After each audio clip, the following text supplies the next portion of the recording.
बिस्मिल्लाहिर्रहमानिर्रहीम। अस्सलाम वालेकुम। जुलानी के होते हुए शाम कितने टुकड़ों में तकसीम होने वाला है, सबसे ज़्यादा अगर किसी को फिक्र है तो वो है रूस। अब सिनेरियो ज़रा आप समझें कि रूस की फ़ौजें अमेरिका के साथ मिलकर शाम में दाखिल होने के लिए जा रही हैं और शाम को कई टुकड़ों में तकसीम करने के लिए ये मैप जारी किया गया है और ये इतनी तबाहकुन सूरत हाल पैदा होने वाली है कि आप ये सोचें सारे जंगों के लिए उतर रहे हैं। आप सबसे पहले ये मैप देखें तो आपको इस मैप में जो येलो कलर का एरिया नज़र आता है, इजराइल ये कह रहा है ये हमें दे दो। इमेजिन करें, कुर्दों को कुर्दों वाला दे दो, कुछ जुलानी को दे दो, फलाना दे दो और उसके बाद सारे हंसी खुशी रहना शुरू हो जाए। ये इजराइल ने कहा है और इस सूरत हाल में आज वो काम हुआ है जो आप ये समझ लें तारीख में कभी नहीं हुआ। 2000 साल के बाद इजराइल का पहला कमांडर उतरा है शाम के अंदर और आप ये मनाजिर देखिए ज़रा, हैरान कुन तौर पर 57 इस्लामिक ममालिक में ये मनाजिर दिखाए भी नहीं जा रहे। यानी पहली मर्तबा इजराइल का कमांडर जो शाम की अरब की सरजमीन है उसके ऊपर उतरा है, यानी उन्होंने ये इलाके फतह कर लिए हैं और ये चीफ ऑफ स्टाफ उनका उतरा है और इस सूरत हाल के अंदर उसने साउदर्न सीरिया का इलाका जो बशारुल असद के जाने के बाद सारा उन्होंने कंट्रोल में ले लिया और उनकी फौजें उतर गई हैं। यानी बराह रास्त आज पहली दफ़ा उन्होंने बताया है कि हमारे लिए वो खुशी का समा है कि हम सोच भी नहीं सकते थे कि हमने 2000 साल के बाद शाम की सरजमीन का बहुत बड़ा इलाका फतह कर लिया है। और वो कहते हैं वो कभी भी नहीं हुआ। जब 1967 में उन्होंने मुसलमानों से इलाका लिया था तो उन्होंने वो जश्न मनाया था, उन्होंने कहा था 2000 साल के बाद आज ये मामला हुआ और आज एग्जैक्टली वही सूरत हाल हो रही है। 2000 साल के बाद कुछ सिस्टम इस वक्त बना है। अब आप ज़रा समझ लें कि ये सिनेरियो क्या हो रहा है। इस वक्त ख़ास तौर पर तुर्की की फ़ौजें उनके F-16 शाम में दाखिल हो रहे हैं, इजराइल की फ़ौजें और जहाज़ शाम में दाखिल हो रहे हैं। जुलानी की हालत ये हो चुकी है कि उससे कंट्रोल नहीं हो पा रहा और शाम में इस वक्त खाना जंगी शुरू हो गई है। शहर के शहर कर्फ्यू में है, लड़ाइयाँ हो रही हैं, लोग मारे जा रहे हैं, लाशों का अंबार है, ढेर है।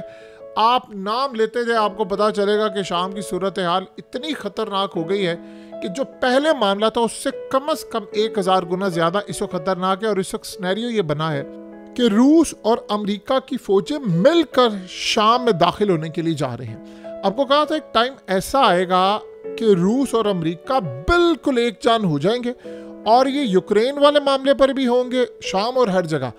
अब जो सिनेरियो बन रहा है, अमेरिका रूस का इत्तेहादी बनने के लिए जा रहा है। अब यहाँ ज़रा आप अच्छी तरह सिनेरियो को समझ लें कि क्या हुआ है।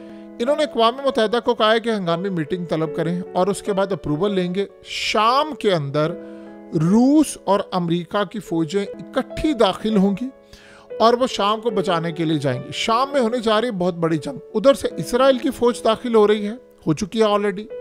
उधर से तुर्की की फ़ौजें ऑलरेडी दाखिल हो चुकी हैं। उधर कई ग्रुप्स खड़े हो गए हैं। शाम को ये सारा गेम असल में सेट किया इजराइल ने। एक बात आप ज़हन में रखिएगा, जुलानी को आप जितने मर्जी पेंट कोट पहना ले, उसको कपड़े पहना ले, वो दाइश का पहले नुमाइंदा था, है, रहेगा। वो अलकायदा से उसका ताल्लुक़ है और इन लोगों को यूज़ करते हैं अमेरिका के लोग। अब आप बताइए ज़रा कि जब 10 टुकड़ों में शाम तकसीम होगा, 3 टुकड़े इजराइल ले लेगा, 3 टुकड़े कोई ले लेगा। इसराइल ने एक दफ़े टुकड़े ले लिए, फिर उसके बाद वो बढ़ता जाएगा। आप बताइए, जब इसराइल बना था तो इतना सा था, छोटा सा, और फिर वो बढ़ते बढ़ते आज कहाँ तक चला गया है। आज वो गज़ा लेने की बात कर रहा है, मिस्र के साथ लड़ाई हो रही है। फिर यहाँ पर ये सिनेरियो हमारे कंट्रोल में इस वक्त नहीं रहेगा, यानी ये गया अरबों के कंट्रोल में, ये नहीं रहेगा। इस सारे सूरत हाल के अंदर असल जो मसला है वो शाम के ज़खायर हैं जिन पर कब्ज़ा करना है। देखिए, शाम के अंदर जो ऑयल रिज़र्व हैं वो बहुत बड़े लेवल पर है और आप ये सोच लें कि वो शायद ईरान से भी ज़्यादा है। ऑयल फील्ड जो है जहाँ से अमेरिका तेल चोरी कर कर के वहाँ से निकालता, तो इस सूरत हाल के अंदर ये सबसे बढ़कर आप समझ लें कि शाम में इतना तेल है कि वो पूरी दुनिया की भी ज़रूरत पूरी कर सकता है। वहाँ पर पानी है, वहाँ चीज़ें हैं, तो इजराइल ने तो वहाँ फ़ौज उतार दी है। अब रूस वहाँ पर फ़ौज उतारने के लिए जा रहा है। अब बज़ाहिर इन सब की आपस में होनी है लड़ाई। आपको पता है कि शाम के अंदर जो अखाड़ा सजना है वो अब आपको क्लियरली होता हुआ नज़र आ रहा है। ये नहीं रुकना। लोग समझ रहे थे जुलानी आ गया, फलाना हो गया, वो नहीं कंट्रोल कर सकता। दोनों साइड से इस वक्त लड़ाई जारी है। उनके लोग दूसरों को मार रहे हैं, वो इनको मार रहे हैं। इजराइल कूद पड़ा है, तुर्की की फौजें कूद रही हैं, रूस की फौजें आ रही हैं। अमेरिका ने यहाँ से निकलना था, लेकिन अब वो जो मामला हुआ है उसमें वो ये सारा काम हो रहा है। और ट्रंप को एतमाद में लिया है रूस ने कि भाई हम लोग जाएंगे, हम जाकर शाम के अंदर रहेंगे।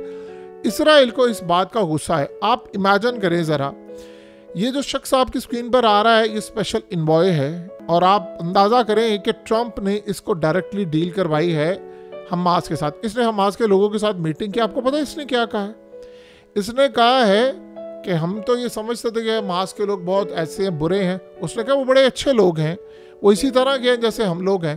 तो हमें इस बात का कोई मसला नहीं है कि इजराइल को कैसे लगता है, उसको अच्छा लगता है, बुरा लगता है। हमने अपने मफाद देखने, इजराइल अपने मफाद देखे, और कहा कि हमने हमास से बातचीत की है और हम उनको अच्छा पाते हैं। हमने उनसे बातचीत की है, वो आप और हमारे जैसे ही लोग हैं। वो कोई ऐसे लोग नहीं है कि जिनसे बातचीत ना की जा सके, फलाना ना हो।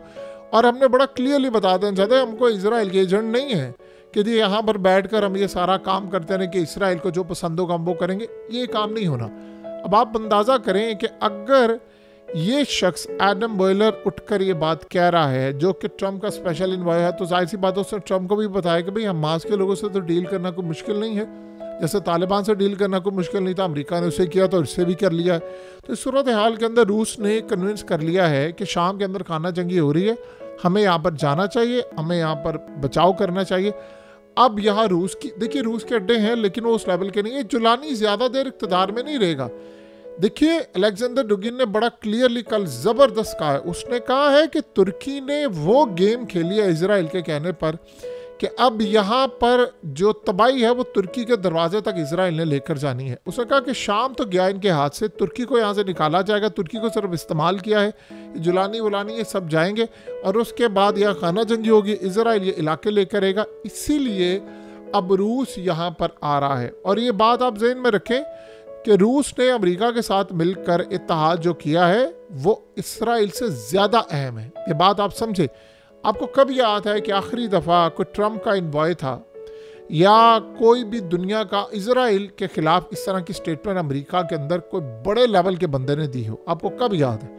अगर ये मामला हुआ है तो लोग ये कहते हैं कि जो फलाना। आप सोचे ना कि इस वक्त हालत ये है कि इजराइल कह रहा है कि मैंने ईरान की न्यूक्लियर फैसिलिटीज़ पर हमला करना है। ट्रंप लेटर लिख देता है आयतुल्लाह को, कहता कि नहीं यार टेबल पर बैठे बातचीत करें। हाँ वो अलग बात है कि उनका जवाब कुछ था कि प्रेशर नहीं होगा, टर्म्स एंड कंडीशन, ये वो सारी चीज़ें वो अलग करेंगे। लेकिन अगर कुल मिलाकर अगर हम सारी सूरत हाल का जायज़ा लें तो आफ्टर ऑल मामला तो है ना, तय तो हो रहे हैं, चीज़ें तो हो रही हैं। तो यही असल में वो सिनेरियो है जो बिल्डअप होता हुआ हमें नज़र आ रहा है। तो अब अगर इस सारी सूरत हाल के अंदर शाम में वो जो अखाड़ा था वो बड़ा सजने वाला है। सारी फौजें पहुंच रही हैं। इजराइल ने कहा जी हम 2000 साल बाद पहुंचे हैं, उनका कमांडर पहुंचा है। देखिए हालत जंग में जब आप किसी इलाके में दाखिल होते हैं अपनी फ़ौज के साथ तो वो इलाका आपके हाथ से। आज इसी तरह के मनाजिर आप जब यूक्रेन में देखते हैं तो वो इलाका क्या है यूक्रेन के हाथ से, वो तो नहीं मिलने वाला। अब ये जो लड़ाई क्यों हो रही है यूक्रेन की एंड के ऊपर, ये सुलह क्यों नहीं कर पा रहा इस वक्त ज़ेलेंस्की और बाकी ताकतें? वो ये कह रहे हैं कि जी रूस को ये कहें कि इलाके छोड़कर जाए। ट्रंप ने जो डील करवाई है उसमें एक बात मेक श्योर उसने की है कि इलाके नहीं अब वो छोड़ेगा। और रूस क्या, वो रूस ने ले लिया। अब बताएं शाम के इलाके छोड़े, शाम को जो फ़लस्तीन के इलाके हैं या जॉर्डन के हैं या शाम के हैं जो पहले लिए हुए थे, आज तक कभी इजराइल ने 1 इंच ज़मीन वापस की है? 1 इंच बता दें ज़मीन वापस की है? हमसे बांग्लादेश अलग हो गया, हम ले सके वापस? एक दफ़ा जो इलाके गए आपके हाथ से, या तो आप कोई 100, 200, 300 साल बाद वो बड़ी ताकत बनकर आए तो भी आप ले सकते हैं। रूस को ये लग रहा है कि इससे पहले कि इसराइल सारे का सारा ले जाए इलाका। आपको क्या लगता है कि रूस को नहीं पता? और वो सारी चीज़ें, सारी हिस्ट्री, सब कुछ तो रूस से ही आया था ना इसराइल को बनाने के लिए। तो उनको तो इनके प्लान पता है कि कौन कौन से इलाके हाथ में लेने हैं।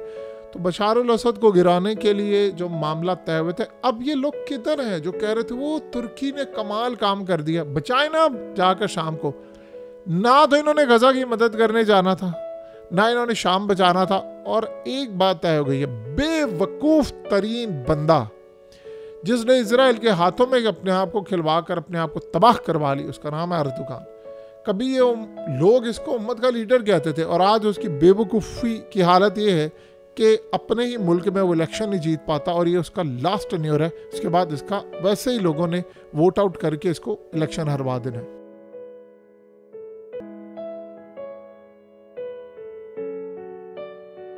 हकीकत टीवी को सब्सक्राइब करना मत भूलें, वीडियो को लाइक करें, शेयर करें और कमेंट सेक्शन में अपनी राय का इजहार ज़रूर करें।